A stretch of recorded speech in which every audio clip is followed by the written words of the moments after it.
স্বাগত বিরতিহীন সংবাদ দুপুরে। সঙ্গে রয়েছে আমি তানজিয়া জুথি এবং জাহিদুল বাশার। শুরুতে জানিয়ে দেব শিরোনাম। ট্রাম্পকে অপসারণের পক্ষে মার্কিন কংগ্রেসে প্রস্তাব পাশ, উদ্যোগ নিতে পেন্সকে আহ্বান, হাস্যকর বললেন ট্রাম্প।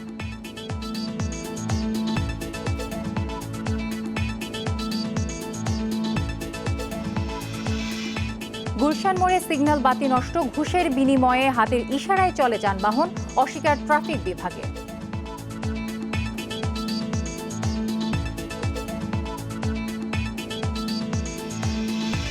চট্টগ্রাম সিটি নির্বাচনে বিদ্রোহী নিয়ে অস্বস্তিতে আওয়ামী লীগ প্রার্থীরা, পাঠানটুলিতে সংঘর্ষের ঘটনায় মামলা।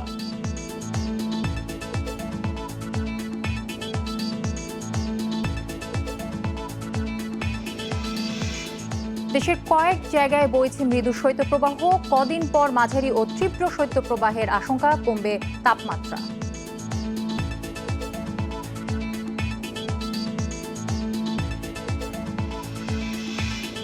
এবং করোনার কারণে নির্ধারিত সময়ে হচ্ছে না বিশ্ব ইজতেমা, পরিস্থিতির উন্নতিতে হতে পারে ফেব্রুয়ারির শেষে বা মার্চে।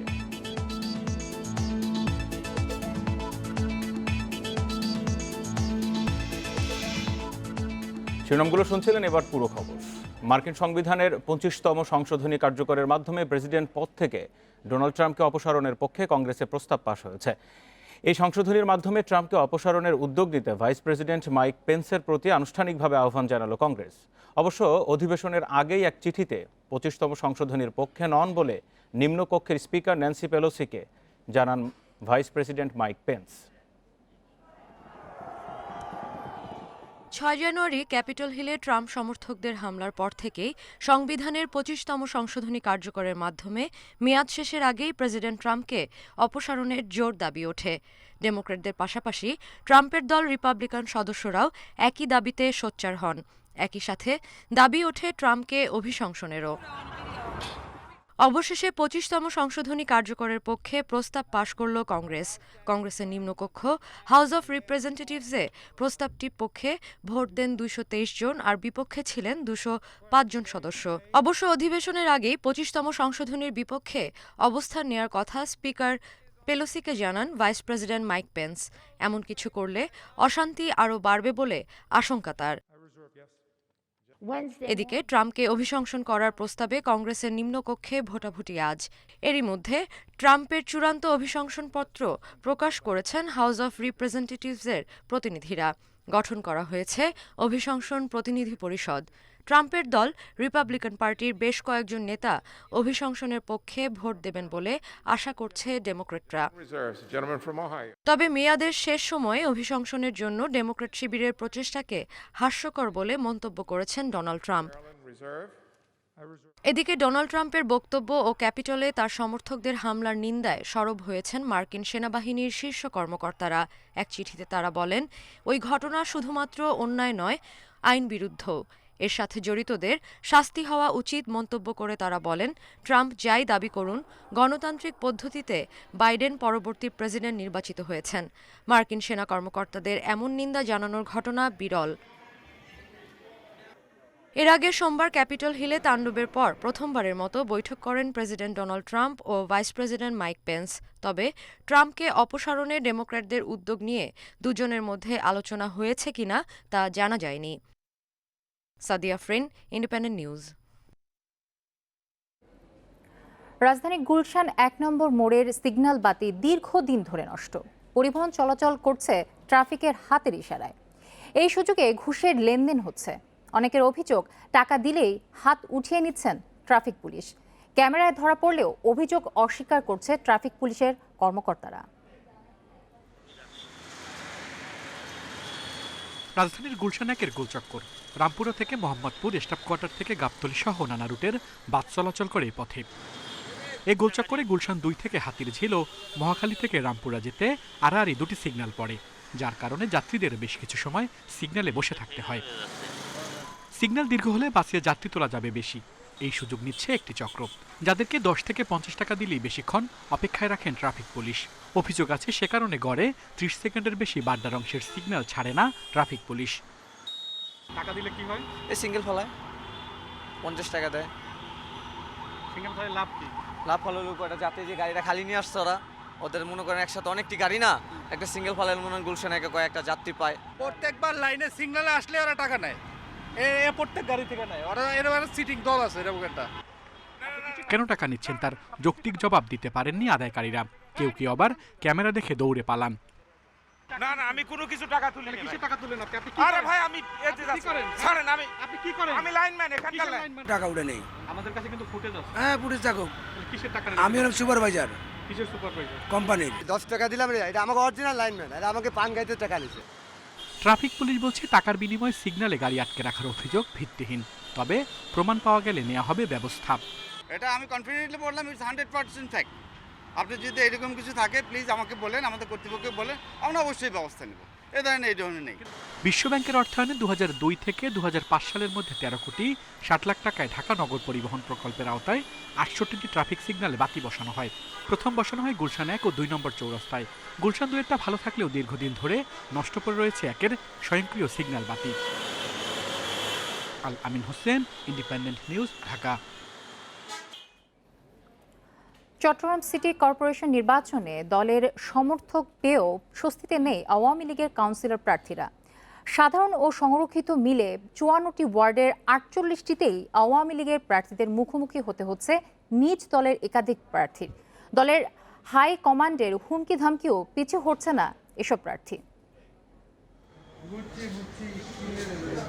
চট্টগ্রাম সিটি নির্বাচনে 40টি সাধারণ ও 14টি সংরক্ষিত ওয়ার্ডে ভোট গ্রহণ হবে 27 জানুয়ারি। এর মধ্যে দলীয় সমর্থনের বাইরে সাধারণ ওয়ার্ডে 64 জন এবং সংরক্ষিত ওয়ার্ডে 28 জন বিদ্রোহী প্রার্থী হয়েছেন।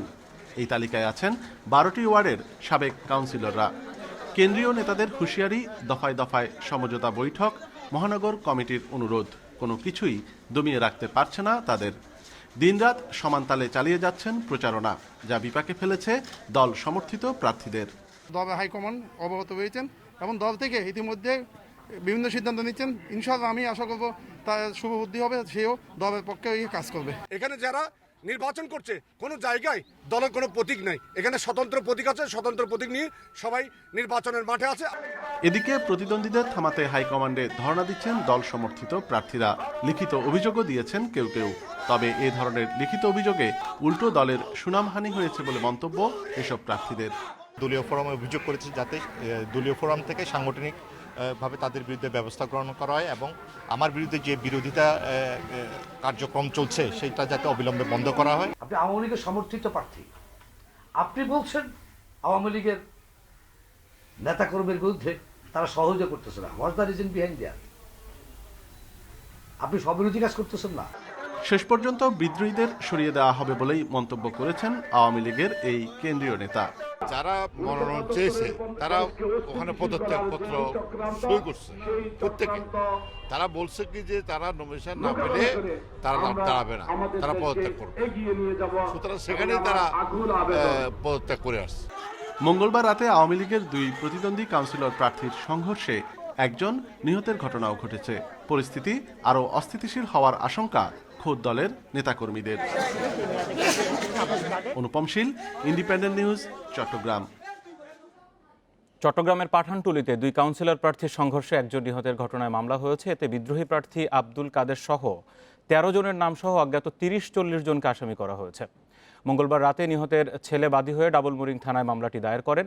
এই ঘটনায় আব্দুল কাদের সহ 26 জনকে গ্রেপ্তার করেছে পুলিশ। মঙ্গলবার রাতে নগরীর মগপুকুর পাড়ে আওয়ামী লীগ প্রার্থী নজরুল ইসলাম বাহাদুর এবং বিদ্রোহী প্রার্থী আব্দুল কাদেরের সমর্থকদের মধ্যেই সংঘর্ষ হয়।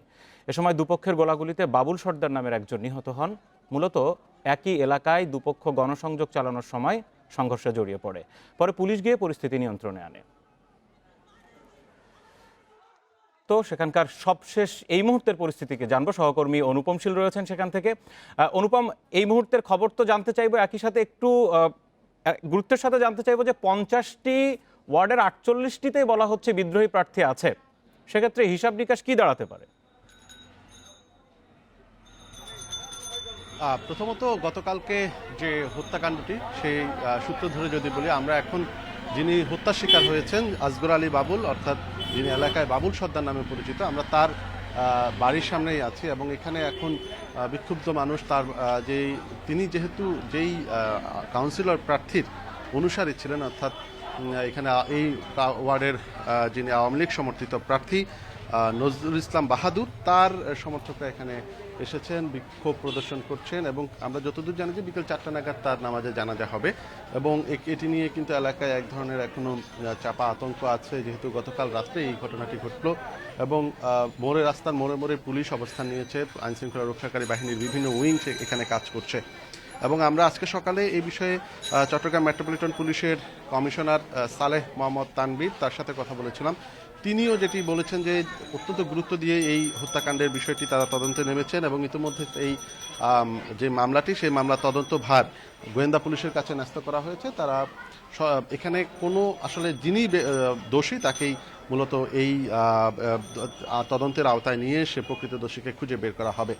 আরেকটি বিষয় যেটি আপনি বললেন যে আসলে মূলত 54টি ওয়ার্ড এখানে, এর ক্ষেত্রে 40টি সাধারণ ওয়ার্ড এবং বাকি যে 14টি সেটি সংরক্ষিত ওয়ার্ড এবং এর মধ্যে 48টি ওয়ার্ডে অন্তত 100-র কাছাকাছি বিদ্রোহী প্রার্থী অর্থাৎ আওয়ামী লীগ করেন, কিন্তু তিনি আওয়ামী লীগের সমর্থন যিনি পেয়েছেন তাকে সহযোগিতা না করে এই নির্বাচনে এখনো পর্যন্ত অনড় আছেন নির্বাচনের সিদ্ধান্তে।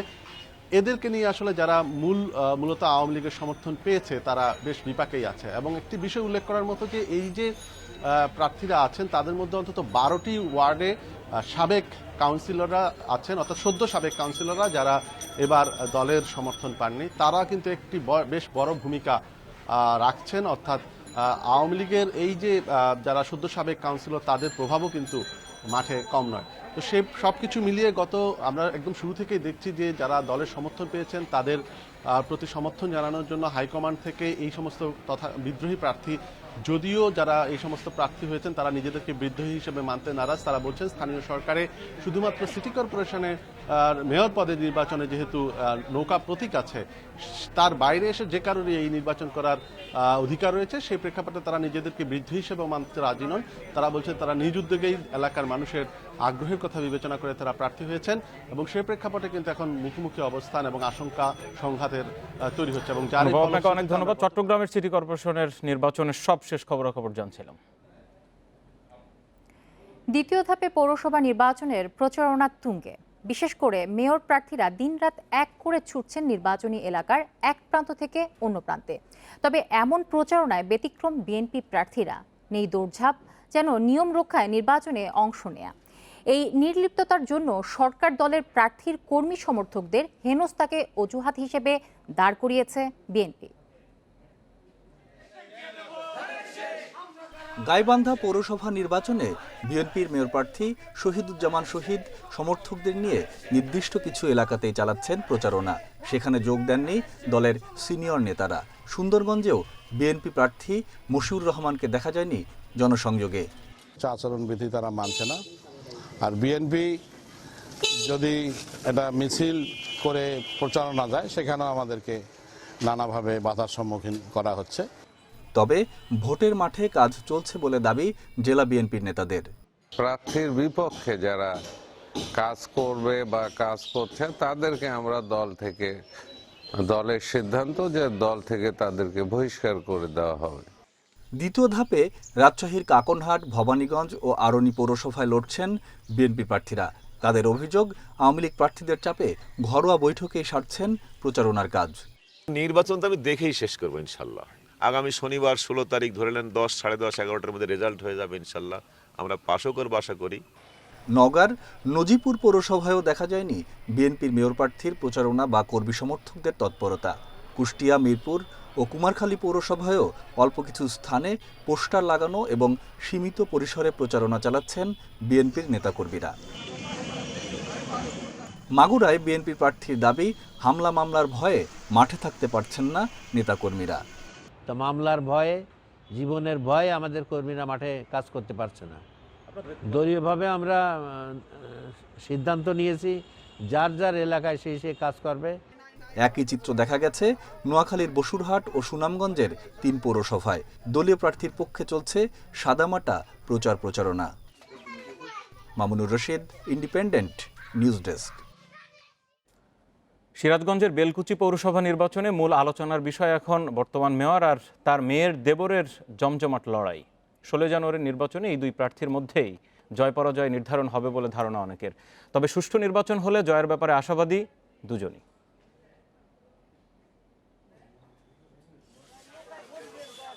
বেলকুচি পৌর নির্বাচনে মেয়র পদে এবার মূল লড়াই আওয়ামী লীগ নেতার সাবেক মৎস্য প্রাণী সম্পদ মন্ত্রী আব্দুল লতিফ বিশ্বাসের স্ত্রী বেগম আশানুর বিশ্বাস এবং তার মেয়ের দেবর সাজ্জাদুল হক রেজার মধ্যে।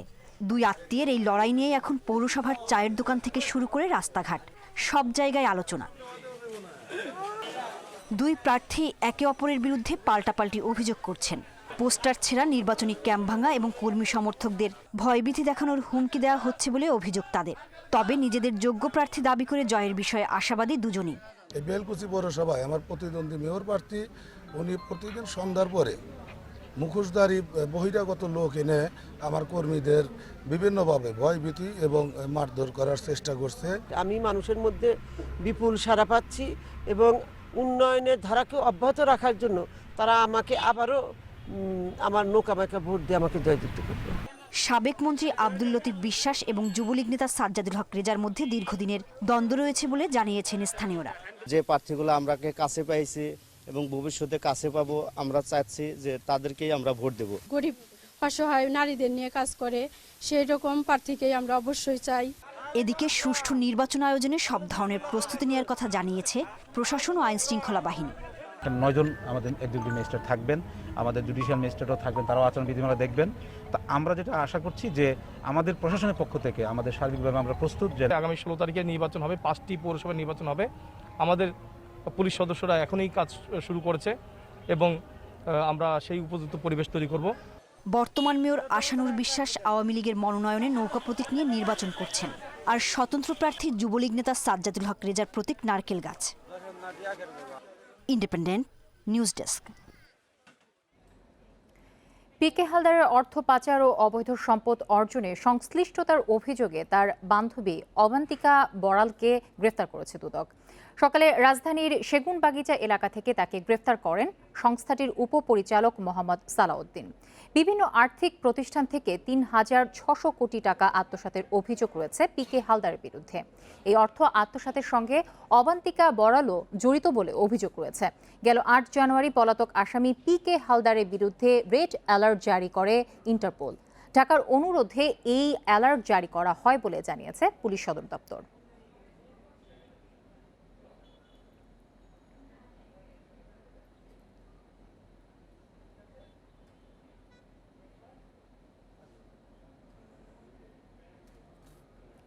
নিরাপদ খাদ্য নিশ্চিতে রাজধানীর পুরান ঢাকায় বিভিন্ন কারখানায় অভিযান চালাচ্ছে বিএসটিআই ও র্যাব। এসব কারখানায় ভেজাল খাদ্য তৈরি করা হতো বলে অভিযোগ রয়েছে বলছেন কর্তৃপক্ষ। দর্শক, সেখানে আছেন সহকর্মী আরাফাতুর রহমান, আমরা সরাসরি তার কাছে চলে যাচ্ছি। আরাফাত, কখন থেকে অভিযান শুরু হয়েছে, কারখানাটির বিরুদ্ধে ঠিক কী ধরনের অভিযোগ রয়েছে, এবং আরেকটি বিষয় জানাবেন যে এ পর্যন্ত কাউকে আটক করা হয়েছে কিনা, সব মিলিয়ে জানাবেন বিস্তারিত। প্রথমত হচ্ছে যে এখন পর্যন্ত 4টি কারখানাতে অভিযান চালিয়ে 5 জনকে আটক করা হয়েছে। তাদেরকে নিয়মিত মামলা দেওয়া হবে এবং তারা মামলায় থাকবে। এর মধ্যে 2জন মালিক এবং 3 জন প্রধান কারিগরকে গ্রেফতার করতে সমর্থ হয়েছে র্যাব। তত্ত্বাবধানে পরিচিত হচ্ছে। আমরা এখানে দেখাতে চাই এই কারখানায় যখন কাজ শুরু এসেছে এবং হাতে নাতে চকলেট বানানোর যে অবস্থা ওনাদের পাওয়া গেছে, এবং আপনি জানেন যে এই কারখানা থেকে মোট 17 রকমের বিভিন্ন চকলেট ঢাকা সহ সারা দেশে তার সময় এটি এখন শুকিয়ে গেছে। সে কারণে আপনি দেখতে পাচ্ছেন যে এখানে নরম ভাবটি নেই। এই হচ্ছে যে এই চকলেটগুলো, এই ধরনের চকলেটগুলো আসলে আমাদের বাচ্চারা, শিশুরা বিভিন্ন বাস টার্মিনালে বা লঞ্চ টার্মিনালে এগুলো খাচ্ছে। এবং এই পর্যন্ত এখানে যে অভিযান চালানো হয়েছে, র্যাবের নির্বাহী ম্যাজিস্ট্রেট একটু আগে আমাদের কাছে ব্রিফিং করেছিলেন। তিনি আমাদের জানিয়েছেন যে এই কারখানাগুলোতে চক পাউডার, মোম, হাইড্রোস, রং এবং প্যারাফিন, অর্থাৎ প্যারাফিন বলতে যেটি সাধারণত নারিকেল তেল অর্থাৎ মাথায় দেওয়ার যে তেল, সেই তেলের একটি উপাদান প্যারাফিন এখানে ব্যবহার করা হচ্ছে। আপনি জানেন চক পাউডার এবং মোম কখনোই আমরা এর আগে যত অভিযান দেখেছি তখন এখানে কখনো মোম ইউজ করতে কোনো খাদ্যে দেখিনি। এবং নিরাপদ খাদ্য কর্তৃপক্ষের যে অফিসার রয়েছেন উনিও আমাদের জানালেন যে ওনার অভিজ্ঞতায় কোনো খাদ্যে মোম ব্যবহারে উনি প্রথমেই দেখেছেন এবং উনি বলতে চাচ্ছেন যে এটা শিশু খাদ্যে অত্যন্ত গর্হিত অপরাধ হিসেবেই হয়তো থাকবে। তো র্যাবের এখানে আমরা যেটুকু জানলাম যে এই কারখানা সহ কারখানাগুলোকে সিলগালা করে দেওয়া হবে এবং তাদের সিলগালা করে দেওয়া হবে এবং তাদের বিরুদ্ধে নিয়মিত মামলা দ্রুত বিচার আইনে নিয়মিত ধারায় নিয়মিত মামলা হবে এবং ম্যাজিস্ট্রেট বলছেন যে তাদের এই অভিযান আরো পরবর্তীতে আরো চলবে। পুরান ঢাকা থেকে যুক্ত হয়েছিলেন আরাফাতুর রহমান। উপাচার্য, উপ উপাচার্য এবং কোষাধ্যক্ষ ছাড়াই ৭১টি বেসরকারি বিশ্ববিদ্যালয়ে চলছে কার্যক্রম।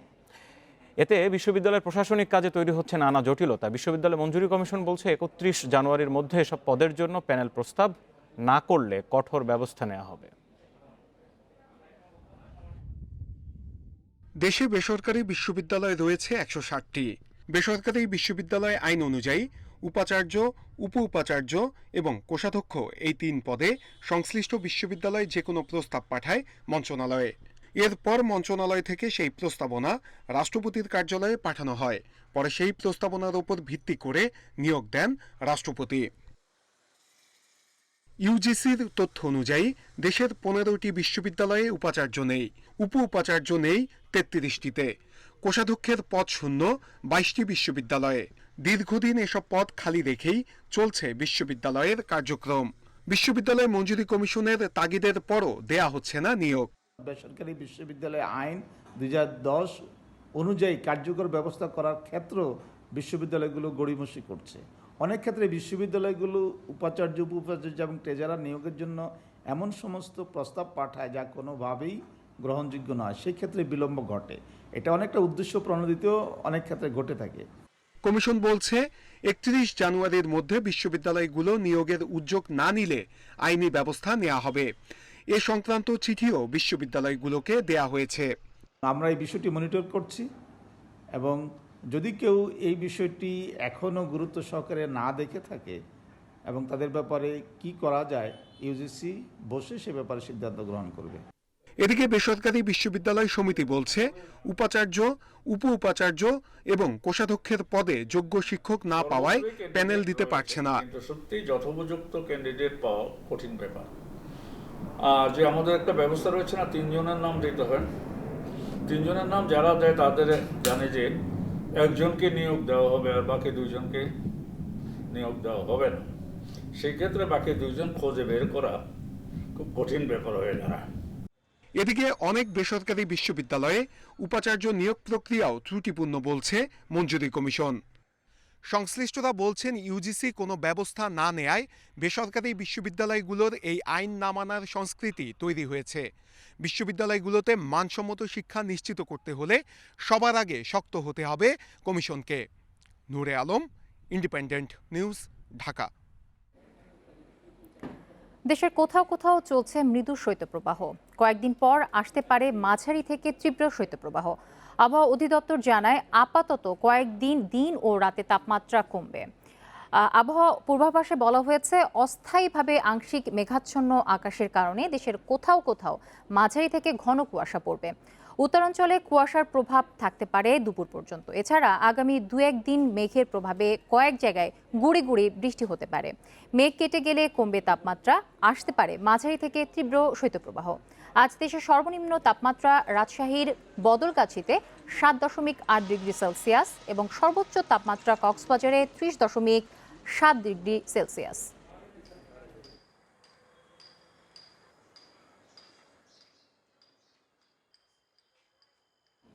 করোনা মহামারীর কারণে টঙ্গীর তুরাগ তীরে এবার নির্ধারিত সময়ে হচ্ছে না বিশ্ব ইজতেমা। এতে অনেক মুসল্লি হতাশ হলেও স্থানীয় প্রশাসন বলছে করোনা সংক্রমণ রোধে এই উদ্যোগ।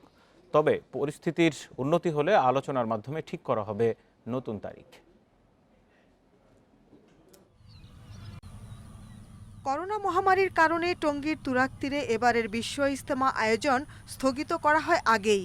পূর্ব ঘোষিত ইজতেমার প্রথম পর্ব 8, 9 ও 10 জানুয়ারি এবং দ্বিতীয় পর্ব 15, 16 ও 17 জানুয়ারি অনুষ্ঠিত হওয়ার কথা ছিল। এবার নির্ধারিত সময়ে বিশ্ব ইজতেমা না হওয়ায় হতাশ অনেক মুসল্লি। তাবলিগের শীর্ষ মুরব্বীদের সঙ্গে আলোচনা করে দ্রুত ইজতেমার তারিখ নির্ধারণ করার দাবি তাদের।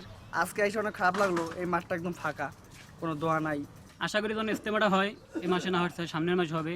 যেহেতু প্রতি বছর ইজতেমাটা হয়, এবছরের জন্য আর কি ইজতেমাটা বাদ না পড়ে। উলামায়ে কেরাম এবং আমাদের মুরব্বীরা চেষ্টা চালিয়ে যাচ্ছেন যাতে করে এই ইজতেমাকে ধারাবাহিকভাবে প্রতি বছরে নেই এই বছর অনুষ্ঠিত করা যায়।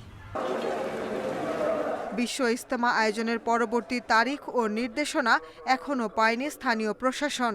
স্বরাষ্ট্র ও ধর্ম মন্ত্রণালয়ের যৌথ সভায় এ বিষয়ে সিদ্ধান্ত হলে ব্যবস্থা নেয়ার কথা জানিয়েছেন জেলা প্রশাসক। এবার এখনো আমরা এই ধরনের কোনো তারিখ স্বরাষ্ট্র মন্ত্রণালয় থেকে আমরা পাইনি আসলে। তো এটি স্বরাষ্ট্র মন্ত্রণালয় নির্ধারণ করবে যে এবার আসলে কি হবে। যদি আমরা এটি পাই কোনো তারিখ, তখন সেই বিষয়ে আমরা ব্যবস্থা নেব। করোনা পরিস্থিতির উন্নতি হলে ফেব্রুয়ারির শেষে কিংবা মার্চের শুরুতে ইজতেমা আয়োজনের সম্ভাবনা রয়েছে বলে জানিয়েছেন আয়োজকরা। Independent news desk. খালেদা জিয়ার উপর থেকে মিথ্যা মামলা প্রত্যাহারে সরকারের প্রতি আহ্বান জানিয়েছেন বিএনপির মহাসচিব মির্জা ফখরুল ইসলাম আলমগীর। সকালে জাতীয় প্রেস ক্লাবে এক মানববন্ধনে এই আহ্বান জানান তিনি। এ সময় মির্জা ফখরুল করোনার টিকা সবার মধ্যে সুষ্ঠু বণ্টনেরও পরামর্শ দেন। বিরুদ্ধে যে মিথ্যা মামলা থেকে আটক করা হয়েছে তাকে মুক্তি দিতে হবে এবং সকল আটককৃত রাজনৈতিক নেতৃবৃন্দকে মুক্তি দিতে হবে। আসুন আজকে এই সমাবেশের মধ্য দিয়ে আমরা জনগণের কাছে এই বার্তা পৌঁছে দিই। দেখছেন বিরতিহীন সংবাদ দুপুর। সংবাদে আরও যা থাকছে, বাড়ানোর এক সপ্তাহ পরই ভরিতে ২,০০০ টাকা কমল স্বর্ণের দাম। কার্যকর আজ, হেরফের নেই রূপার দামে।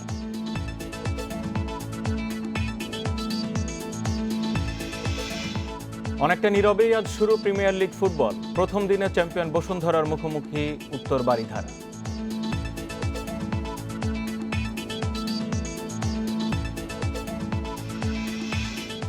রাঙামাটির কুতুবছড়িতে ভেঙে পড়া বেইলি ব্রিজটি মেরামতে কাজ শুরু হয়েছে। সকাল থেকে এই কাজ শুরু করে সড়ক ও জনপথ বিভাগ। দুর্ঘটনার পর থেকে রাঙামাটির সাথে খাগড়াছড়ি আর নানিয়ারচরের সরাসরি সড়ক যোগাযোগ বিচ্ছিন্ন রয়েছে। এতে দুর্ভোগে পড়েছেন দুই উপজেলার হাজারো মানুষ। ঘটনার একদিন পর সেতুর পাটাতন খুলে ডুবে যাওয়া অংশ তুলে আনার কাজ শুরু হয়েছে। তবে ডুবে যাওয়া ট্রাকটি এখনও উদ্ধার সম্ভব হয়নি। মঙ্গলবার সকালে পাথর বোঝায় একটি ট্রাক ব্রিজটি পার হওয়ার সময় তা ভেঙে কুতুবছড়ি ছড়াতে পড়ে যায়। এ ঘটনায় ট্রাক চালক ও তার সহকারী সহ ৩ জন নিহত হন।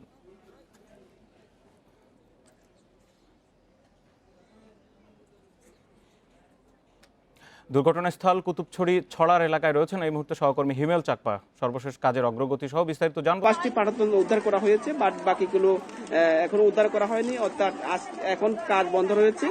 তো কিছুক্ষণ আগে সেনাবাহিনীর একটা বিশেষ ক্রেন কিন্তু আনা হয়েছে। তো প্রকৌশলীরা তারা ঘটনাস্থল পরিদর্শন করেছেন। আসলে এই ক্রেন দিয়ে কাজ করার মতো পরিবেশ কিন্তু এখনো তৈরি হয়নি, যার কারণে কাজের অগ্রগতি কিন্তু বলা যায় যে আসলে খুব ধীরে চলছে। এমন অবস্থা কিন্তু আমরা সংশ্লিষ্ট যারা প্রকৌশলী আছেন জেলা পর্যায়ে উপজেলা পর্যায়ে তাদের সাথে আমরা কথা বলার চেষ্টা করেছি। তারা আমাদেরকে যেতে জানিয়েছেন যে সেতু যদিও বা 14 দিনের ভিতরে যে সচল করার যে তাদের যে কথা, সেটা আসলে 14 দিনে। কুতুবছড়ির একেবারে দুর্গম এলাকা থেকে আপনি দেখতে পাচ্ছি, আপনি সরাসরি রয়েছেন সেখানে। একটু জানতে চাইবো, আপনি যেটি বলছিলেন যে এই বেইলি ব্রিজটি ঠিক করতে আরো অনেকদিন লেগে যেতে পারে, এই সময় সড়ক যোগাযোগ বন্ধ থাকলে কি প্রভাব পড়বে ওই এলাকায়?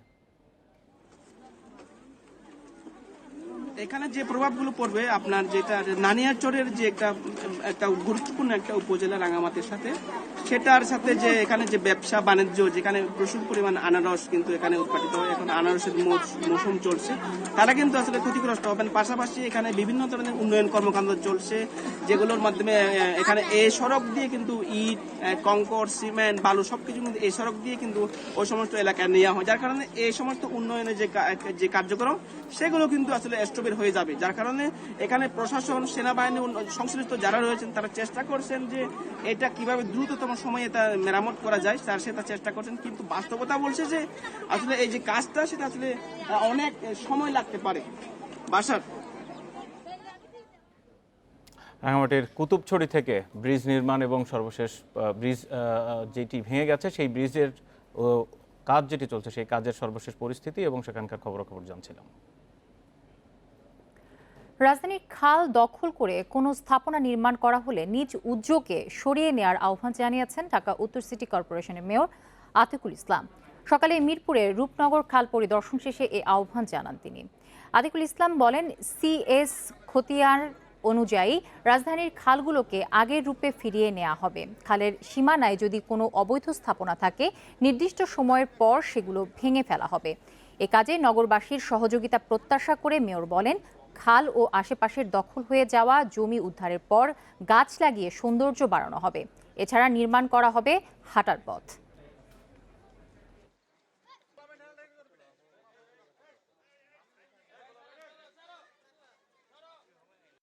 বাউন্ডারি ওয়ালের ভিতরে যদি কারো কোনো স্থাপনা থাকে, আপনারা এটা নিজেরা সরিয়ে নিন।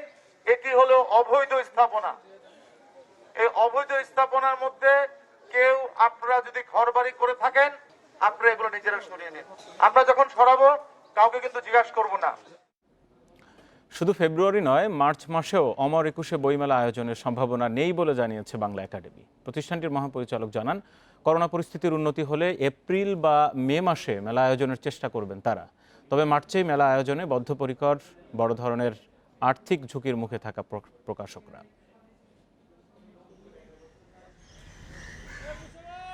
করোনার দ্বিতীয় ঢেউয়ের কথা মাথায় রেখে এবছর ভার্চুয়াল বইমেলা আয়োজনের কথা ভেবেছে বাংলা একাডেমি। তবে সেই প্রস্তাব নাকচ করে প্রতিবারের মতো ফেব্রুয়ারিতে মেলা আয়োজনের জোর দাবি জানান প্রকাশকরা। এ নিয়ে দুপক্ষের টানাপোড়েন চললেও বাংলা একাডেমি বলছে, শুধু ফেব্রুয়ারি নয়, মার্চেও বইমেলা আয়োজনের সম্ভাবনা নেই।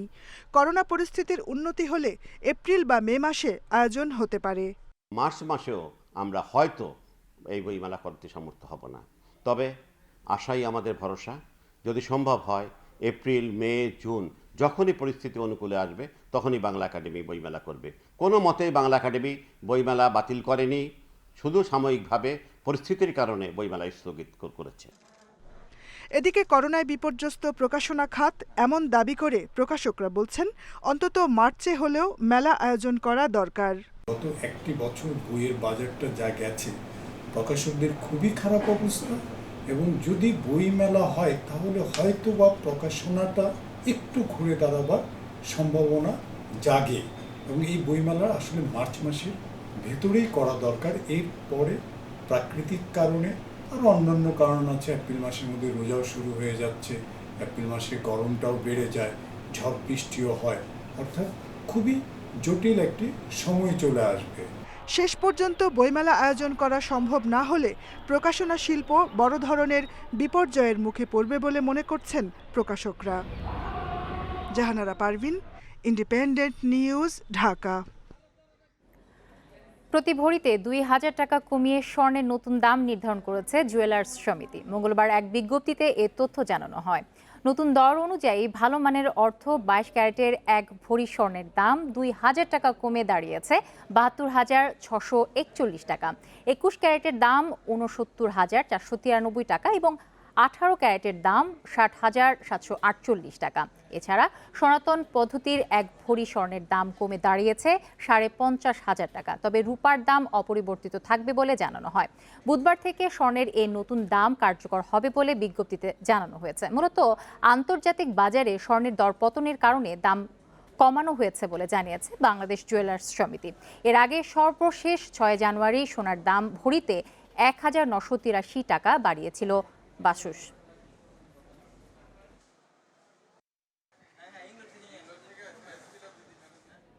বাংলাদেশি স্টার্টআপ প্রতিষ্ঠান পেপারফ্লাই ১০০ কোটি টাকা বিনিয়োগ করেছে ভারতের প্রযুক্তি খাতের প্রতিষ্ঠান ইকম এক্সপ্রেস। মঙ্গলবার এক বিবৃতিতে এই বিনিয়োগের সংবাদ প্রকাশ করে পেপারফ্লাই। এই বিনিয়োগের ফলে দেশের প্রযুক্তি খাতের প্রসারের পাশাপাশি ই কমার্স পণ্য সরবরাহ সেবা কয়েক গুণ বেড়ে যাবে বলে জানায় পেপারফ্লাই। প্রতিষ্ঠানটির কর্মকর্তারা জানান, ই কমার্স খাতে অবদান রাখতে বিদেশি প্রতিষ্ঠানের সঙ্গে অংশীদারিত্ব ব্যবসা সম্প্রসারণে সাহায্য করবে। এছাড়া শুধুমাত্র ই কমার্স খাতেই নয়, প্রযুক্তি ব্যবহারের মাধ্যমে কুরিয়ার প্রতিষ্ঠানের গ্রাহক কেন্দ্রিক সেবা উন্নয়ন সম্ভব বলছে পেপারফ্লাই। গত ৫ বছর ধরে দেশের ই কমার্স খাতে পণ্য বিলির কাজ করে আসছে পেপারফ্লাই। এদিকে নিজ দেশের বাইরে কোনো প্রতিষ্ঠানে এই প্রথম বিনিয়োগ করল ভারতীয় প্রতিষ্ঠান ইকম এক্সপ্রেস।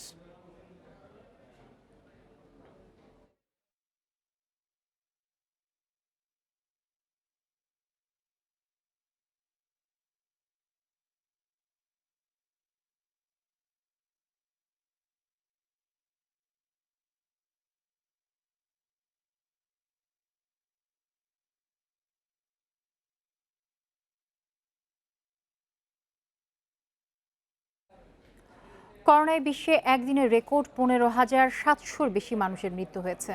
এ নিয়ে মোট প্রাণহানি ছাড়ালো 19,70,000। নতুন 6.5 লাখের বেশি শনাক্ত নিয়ে এ পর্যন্ত আক্রান্ত ছাড়িয়েছে 9,20,00,000।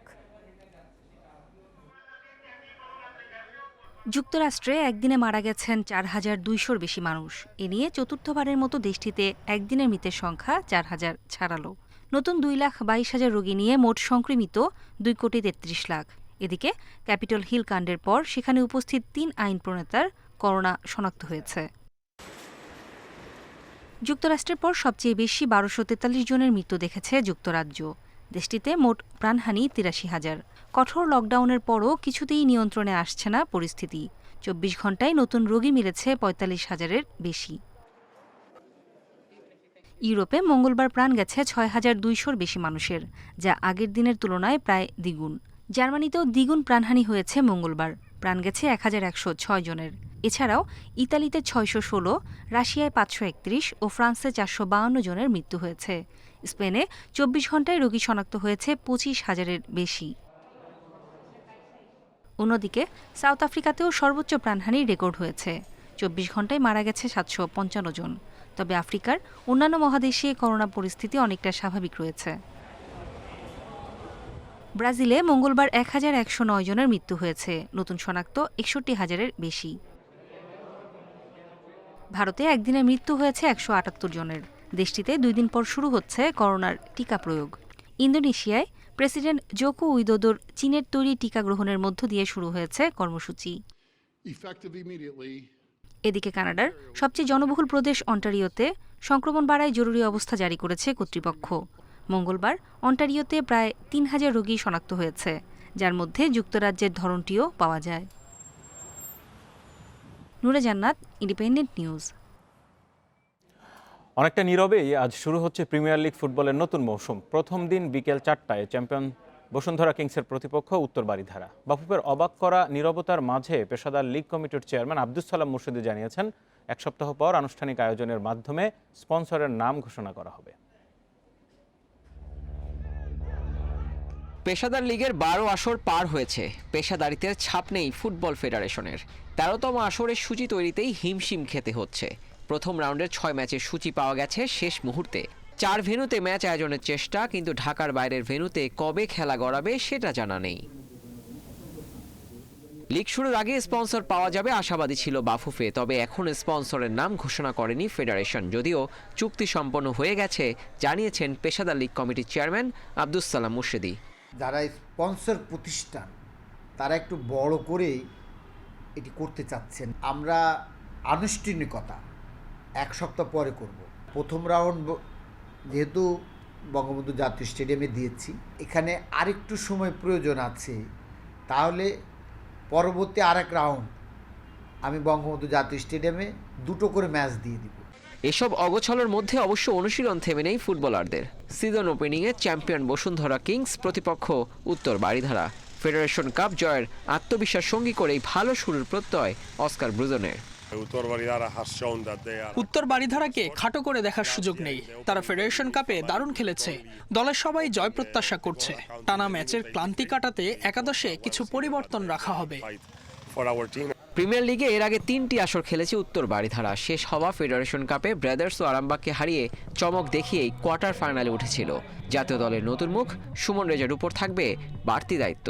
পয়েন্ট হারাবো না, একটা পয়েন্ট হলেও ঘরে আনবো। আমরা চাই জয় দিয়ে শুরু না করতে পারলে অ্যাটলিস্ট একটা পয়েন্ট নিয়ে এসে আমাদের লিগটা সুন্দরভাবে শুরু করার জন্য, যাতে সামনের ম্যাচগুলোর অনুপ্রেরণা হিসেবে কাজ করে।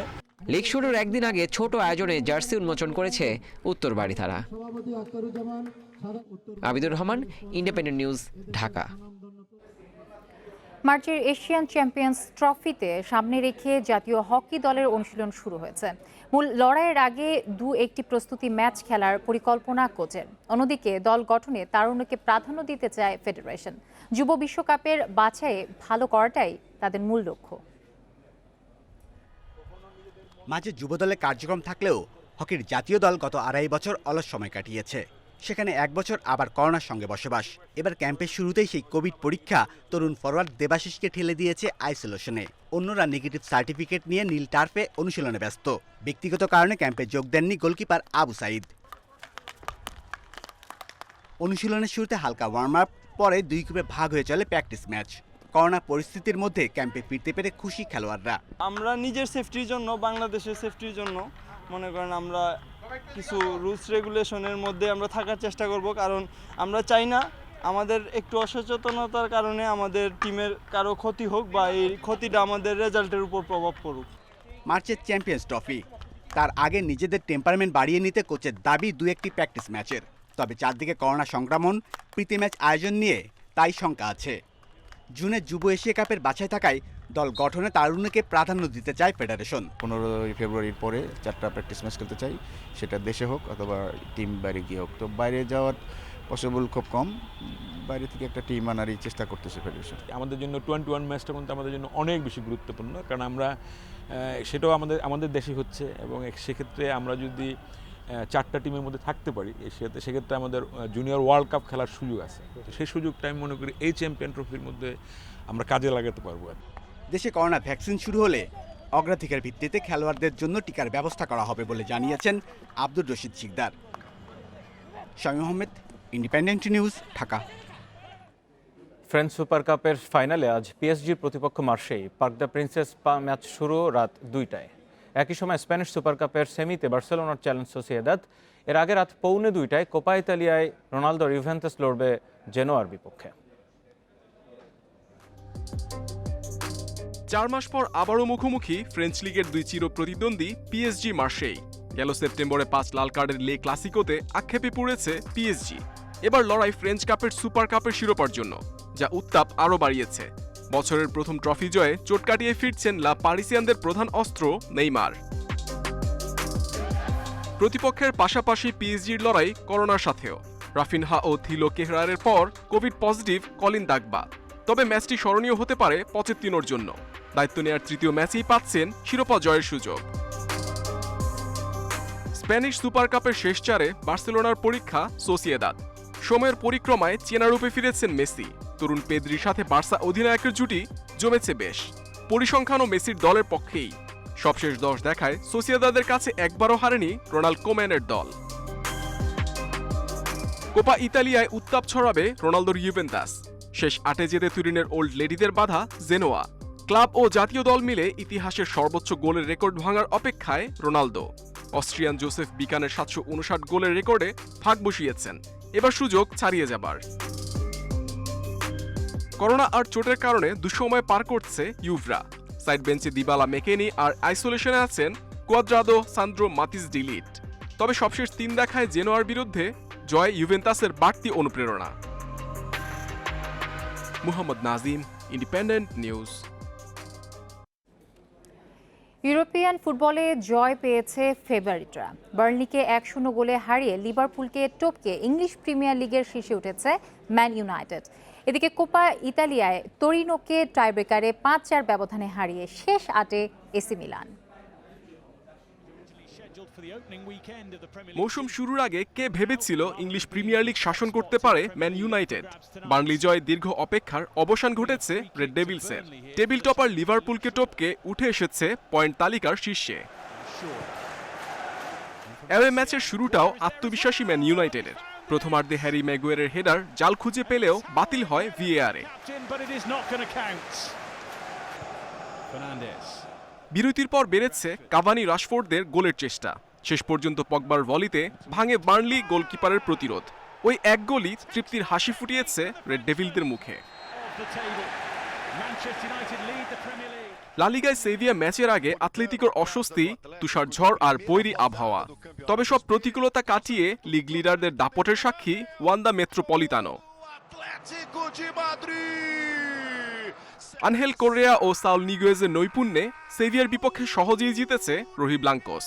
টানা 5ম জয়ে শীর্ষস্থান সুসংহত করেছে আতলেতি, বাড়িয়েছে রিয়ালের সাথে ব্যবধান।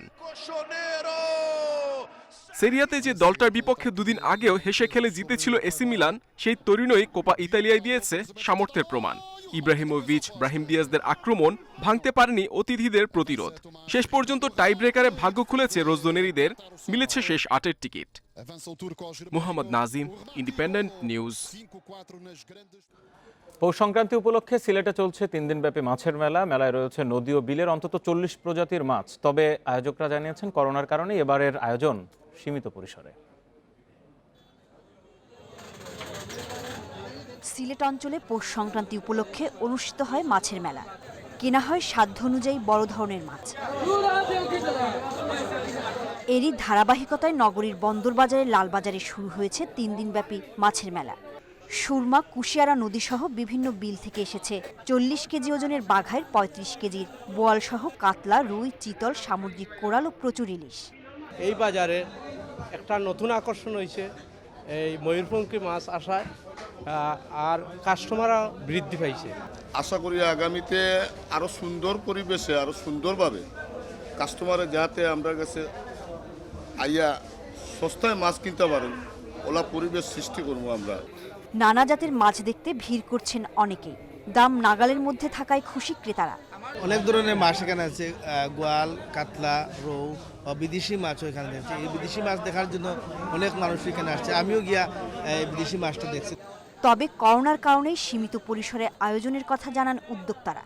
ব্যবসায়ী যারা আছি আমরা বসিয়া ওইটা কইছি না, আমরা মেলা করবো না, মেলা না করিয়া আমরা একটু শাকসবজা করছি, এটা কাস্টমারদের বুঝাইতেছে যে আজকে ও উপলক্ষে মানে সংক্রান্তির উপলক্ষে 2-4টা মাছ বিকতে পারে। ঐতিহ্যবাহী এ মাছের মেলা চলবে আগামীকাল পর্যন্ত। Independent news desk. আর এই ছিল বিরতিহীন সংবাদ দুপুরে। এতক্ষণ সাথে থাকার জন্য ধন্যবাদ সবাইকে। ফেসবুক, ইউটিউব আর টুইটারে চোখ রাখুন সংবাদের আরো বিস্তারিত জানতে।